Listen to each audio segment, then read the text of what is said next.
Part 20 की शुरुआत में दिखाते हैं चैंची रिसर्च पेपर देख रही होती है और यहाँ रेन यूंजू सिटी में अपने दोस्तों के साथ मिलकर वेयर हाउस आता है जहाँ वो ड्रग पड़ा हुआ होता है जो मिस्टर बा को चाहिए।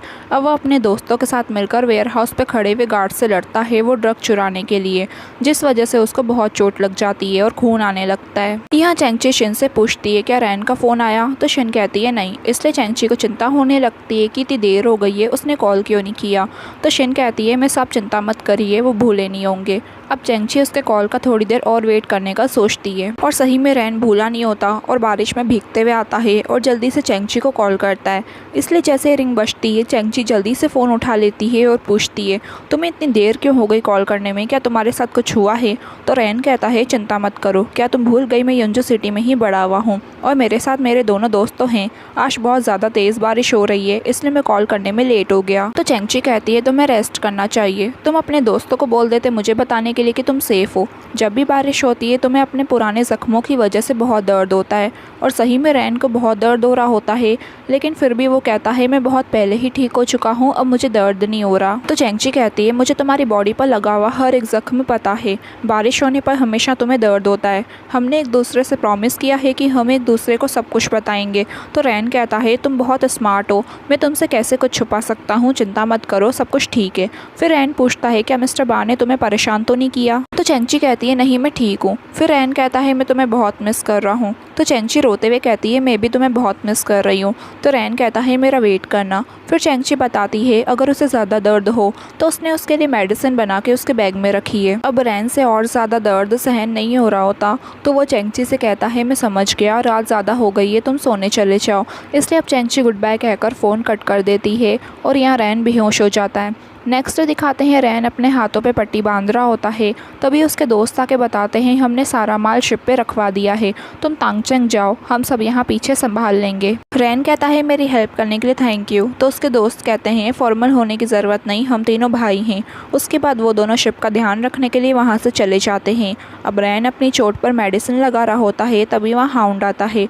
तो उसको देख रैन कहता है क्या बात है, बहुत दिनों से दिखे नहीं, ये कहकर उसे चेयर देता है। हाउंड कहता है मैं ये सोच रहा हूँ कि किसमें इतनी हिम्मत है इतना बड़ा तमाशा करने की, लेकिन फिर पता चला ये तो तुम हो। तो रैन कहता है पॉइंट पर आओ, तुम क्या चाहते हो। तो हाउंड कहता है मैं हम दोनों के बीच की दुश्मनी को ख़त्म करना चाहता हूँ। तो रैन पूछता है तो बताओ कैसे ख़त्म करोगे। तो हाउंड कहता है शर्त लगाते हैं, अगर तुम जीते तो तुम्हें तुम्हारा चुराया हुआ ड्रग मिल जाएगा और मैं हमारे बीच की दुश्मनी भूल जाऊँगा, लेकिन अगर तुम हारे तो तुम्हारा चुराया हुआ माल जल जाएगा। तो रैन कहता है ठीक है। अब जैसे ही हाउंड कॉइन को टॉस करता है उतने में ये दोनों एक दूसरे पर अपनी गन पॉइंट आउट कर देते हैं। रैन स्माइल करते हुए कहता है तुम बिल्कुल भी नहीं बदले, तुम्हें अभी भी रूल्स को तोड़ना पसंद है। तो हाउंड कहता है मैंने कहाँ रूल्स तोड़े, शर्त कॉइन पर नहीं लगी थी, शर्त इस बात पर थी कि पहले गन कौन निकालता है। अब ये दोनों एक दूसरे को देखे जा रहे होते हैं, इतने में गन चलने की आवाज़ से दोनों हिल जाते हैं। फिर पता चलता है मिस्टर बा की असिस्टेंट ने पीछे से आके हाउंड को गोली से मार दिया होता है। असिस्टेंट कहती है मिस्टर हानशान तुम अपनी चीज़ भी बचा नहीं सके, तुमने इसे अपना माल जलाने कैसे दिया, तुम्हारा चुराया हुआ सारा ड्रग बर्बाद हो चुका है। अगर तुम इस चीज़ का अच्छा एक्सप्लेनेशन नहीं दोगे तो हम तुम्हारी वाइफ की सेफ्टी की गारंटी नहीं ले सकते। अब ये सुनकर रैन पहले थोड़ा शॉक हो जाता है, फिर कहता है डोंट वरी, मैं ड्रग का इंतज़ाम एनी हाउ कर लूँगा। असिस्टेंट कहती है मुझे मिस्टर बा को ये सब रिपोर्ट करना पड़ेगा, इसलिए जल्दी से जल्दी तुम इस मैटर को सॉल्व करो। ये कहकर चले जाती है। उसके बाद रैन हाउंड पे काला कपड़ा डालकर वहाँ से चले जाता है। ये सेक्रेटरी को दिखाते हैं जो मिस्टर बा के ऑफिस में रहकर उनकी तलवार लेके तलवार चलाने की प्रैक्टिस कर रहा होता है। तभी वहाँ चैंची आ जाती है तो सेक्रेटरी उसे देख मिस्टर बा की तलवार रखने लगता है, लेकिन उसे रखी नहीं जा रही होती। तो चैंची बताती है कि उस तलवार को रखना कैसे है, तब जाके सेक्रेटरी सही ढंग से उस तलवार को रखता है।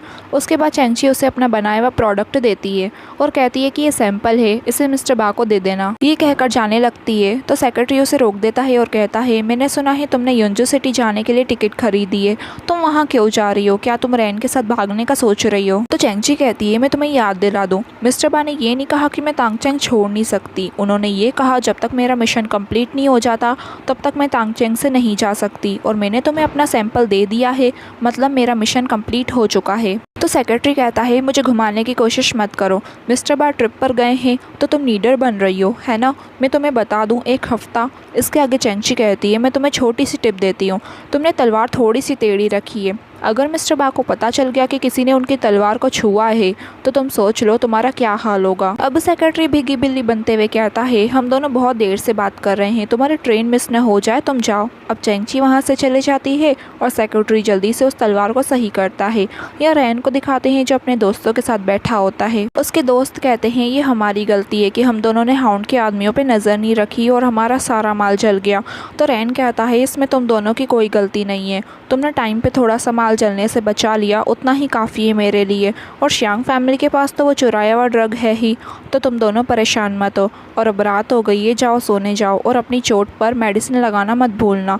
तो दोनों कहते हैं ठीक है। फिर वहाँ से चले जाते हैं। फिर रैन अपने फ्लावर्स की केयर कर रहा होता है और चैंची उसके शॉप में आ रही होती है और जैसे ही डोर तक आती है तो देखती है कि एक बर्तन में पट्टी और खून वाला पानी पड़ा हुआ होता है और दूसरी तरफ रैन काम कर रहा होता है। अब जैसे ही चैंची अंदर आती है तो उसके आने की आवाज़ सुन रैन को लगता है कि उसके दोस्त हैं, इसलिए वो कहता है मैंने तुम्हें घर जाने को कहा था ना।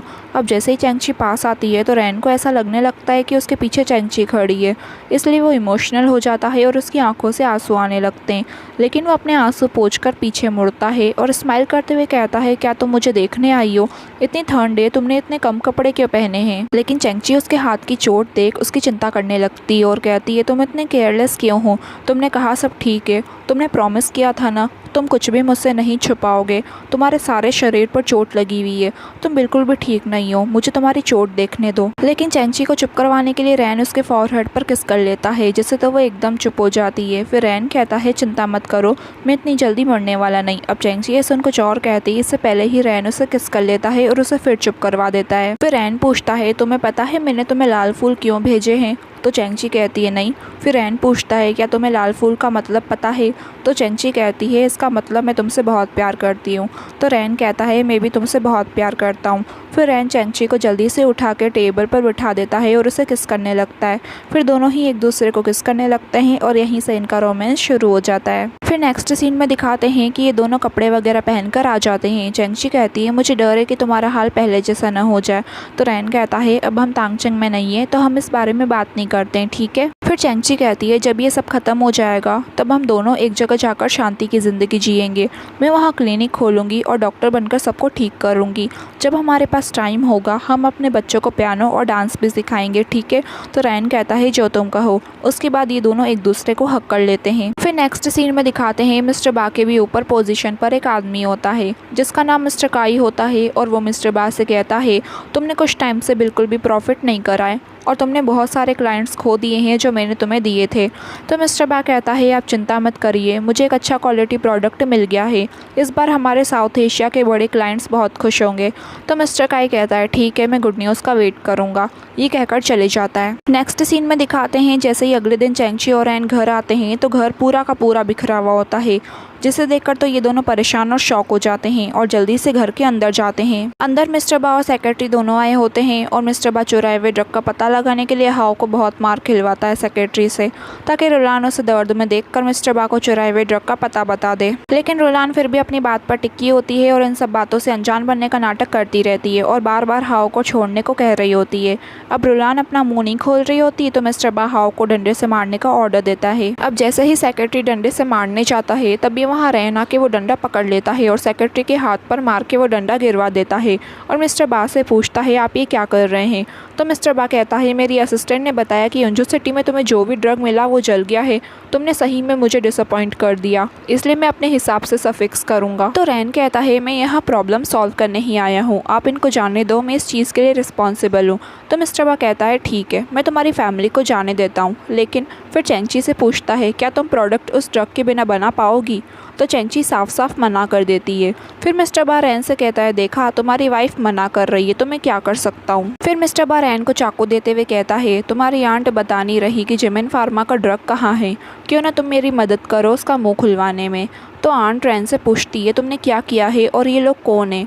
अब रैन के पास कोई और चारा नहीं होता, इसलिए वो चाकू उठा के पूछने लगता है आंट बता दीजिए वो ड्रग कहाँ है, तभी आप हाओ को दर्द से बचा सकती हैं। अब रोलान नहीं बताती तो रैन चाकू से हाओ की चेस्ट पर मार देता है, जिस वजह से उसे बहुत दर्द होने लगता है।